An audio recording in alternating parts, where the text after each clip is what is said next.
বৈকুণ্ঠপুরে mobile টাওয়ারের একেবারে পাশ ঘেঁষে কাটা হচ্ছে পাহাড়। বন বিভাগের প্রত্যক্ষ মদতে অবৈধভাবে পাহাড় খনন করে পাচার করা হচ্ছে লাল মাটি। যে কোনো মুহূর্তে টাওয়ার ভেঙে ঘটতে পারে বড় ধরনের প্রাণহানি। একদিকে আসামের মুখ্যমন্ত্রী হিমন্ত বিশ্ব শর্মা গাছ রোপণ ও পরিবেশ সংরক্ষণের উপর জোর দিচ্ছেন, অন্যদিকে কাঠিগড়া সমষ্টির অন্তর্গত বৈকুণ্ঠপুর গ্রামে বন বিভাগের কতিপয় অসাধু কর্মীর প্রত্যক্ষ মদতে চলছে প্রাকৃতিক সম্পদের ভয়াবহ ধ্বংসযজ্ঞ। পাহাড় কেটে অবাধে পাচার করা হচ্ছে লালমাটি। মোবাইল টাওয়ারের একেবারে পাশ ঘেঁষে পাহাড় কাটা হচ্ছে, যার ফলে যে কোনো মুহূর্তে টাওয়ারটি সুপ্রিয় পুরকায়স্থ ও বনশ্রী দেশমুখের বাড়ির উপর ভেঙে পড়ে ঘটতে পারে বড় ধরনের প্রাণহানি, যার ফলে এই দুই পরিবার চরম আতঙ্কে দিন কাটাচ্ছেন। মোবাইল টাওয়ারের দুই পাশে থাকা জমির মালিক প্রদীপ দেব ও বিজিত দাসের জমি থেকেও চলছে অবৈধ মাটি কাটা, যার ফলে ধীরে ধীরে টাওয়ারের নিচের মাটি ধসে পড়ছে।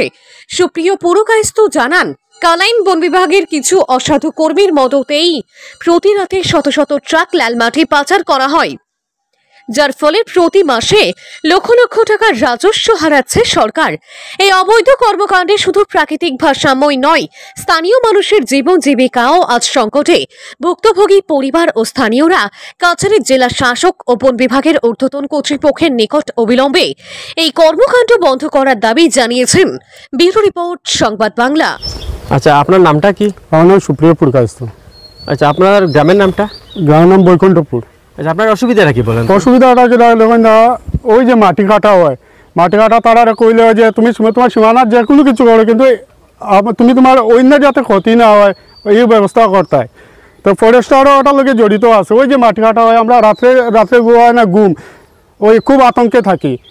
একটু ছেলে মানুষ কেউ গড়ে থাকে না, কোন সময় কোন ঘটনা হইব। ওই যে সারা জীবনে পুঁজি দিয়ে এক বাড়িঘর বানাইছি, ওই যে ঘটনা বাড়িঘর ভাঙ্গিয়া যাইব, এই মানে এই যে ইয়েটা কে লইব রিক্সটা, ওটাও আমার সরকার মানে প্রশাসনের কাছে ওটাও আমার আপিল যে ওই যে মাটি কাটাটা হয়, মাটি কাটা ওই তো যেমন প্রদীপ দেব আছে, আরও মানে যার সীমানা হেও কাটে, এইদিকেও আছে। মাটি কাটো তুমি তোমার সীমা, কিন্তু অন্য যাতে ক্ষতি না হয় প্রশাসনের কাছে আমার। আপনার কি অসুবিধা হইতে পারে? মাটি কাটা অন্ত রাতে আমরা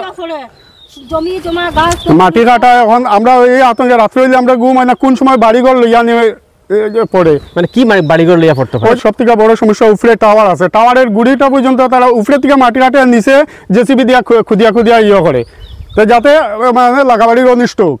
ওটা তো কোনো মাটি কাটার পর টাওয়ারের কি ক্ষতি হইতে পারে?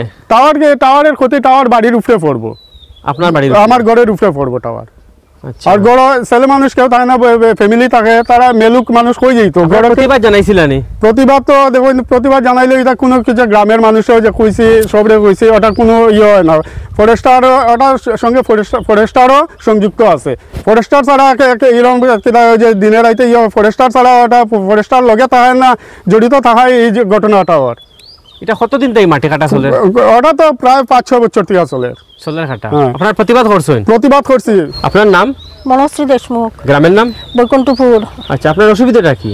অসুবিধা তো আমরা টাওয়ারের নিচে মাটি খাটিয়া কি অবস্থা করে, এখন কোন সময় টাওয়ারটা আমরা ভাঙ্গিয়া গড়ের উপরে পড়বো, মানুষের প্রাণহানি, আমরা প্রাণহানি ওইবার সংশয় আছে। হ্যাঁ, এখন কি এমনি কিতা করতাম, এখন তারারে না করছি বারবার যে তোমরা এইরকমভাবে মাটি খাটিও না, একটু তেসরি করিয়া মাটি খাটিও। তারা আমরা কথা শুনছে না, সুজা হরি খাটছে তো খাটছে, গুড়ির থেকে মাটি খাটিয়া এর ওইছে আর এই পর্যন্ত ভাঙ্গিয়া আইছে। এখন টাওয়ারের গুড়ি পর্যন্ত জার গিয়া ভাঙ্গিয়া। এখন টাওয়ার কি হইতে পারে? টাওয়ার এখন ভাঙ্গিয়া তো নিচে পড়বো, একটু জায়গা বাকি আছে, এখন ভাঙ্গিয়া পড়বো। আরো এক জড়ি দিলে টাওয়ারটা নিচে। আপনার বাড়ির টাওয়ার থেকে কেমন দূরে? বেশি দূরের সামনে টাওয়ারটা পড়লো তো আমরা ঘরে পড়বো। আপনার ঘরে পড়বো? হ্যাঁ, ঘরে পড়বো, দুইটা ঘর লইয়া ওতে এক লগে পড়বো টাওয়ার।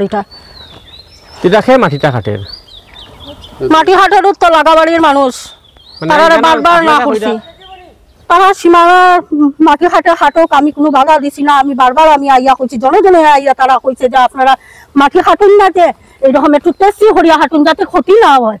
তারা তো তেসরি হরিয়া হাঁটছে না, পুরা সুজা হরি হাঁটছে। ওই যখন আমরা গাছ গাছালি ভাঙ্গিয়া এখন তার দিকে মাটি কাটছে, আপনার কি অসুবিধা? আপনার দিকে মাটি যার কিনি তো আমরা এদিকে যখন ভাঙ্গিয়া পড়ি যার দেখুন না, ওই যখন টিন ইটা লটকি রয়েছে, ওই যখন চাকা ইটা আলগা আলগা ওই দিয়েছে, 10 ফড়ি গেছে, 10 ফড়ি গেছে, আজটা পুরা 10 ফড়িয়া যখন হই আইছে। মানে তারার মাটি কাটো কোনো ব্যাপার না। আমি কয়েকবার কোয়া হয়েছে যে তুমি তোমার জায়গা কাটো, আমরা কোনো কিন্তু যাতে অন্যের ক্ষতি না হয়, যাতে আমরা ক্ষতি না হয়, ওই জন্য না কাটা হয়েছে।